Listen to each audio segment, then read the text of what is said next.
হয়, সঁচাকৈ খুব সুন্দৰ অনুভৱ আৰু প্ৰথমবাৰৰ বাবে আমি গুৱাহাটীক প্ৰতিনিধিত্ব কৰি দিল্লীলৈ আমি যাব ওলাইছোঁ ৰাইজৰ আশীৰ্বাদত।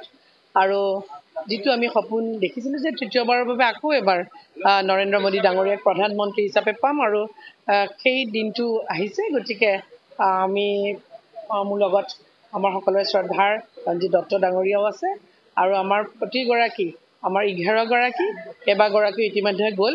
আমি এতিয়া যাবলৈ ওলাইছোঁ আৰু বাকীসকল যাব। আৰু কালি আমাৰ যিহেতু বৈঠক আছে, গতিকে সকলোৱে মিলি এখন শক্তিশালী চৰকাৰ গঠন কৰি সুন্দৰভাৱে যাতে 5 বছৰৰ কাৰণে কাম কৰি যাব পাৰোঁ, তাৰ বাবে সকলোৰে পৰা আশীৰ্বাদ বিচাৰিছোঁ। ৰাইজৰ আশা প্ৰত্যাশা সুন্দৰ গুৱাহাটী এখন নিৰ্মাণ কৰাৰ বাবে।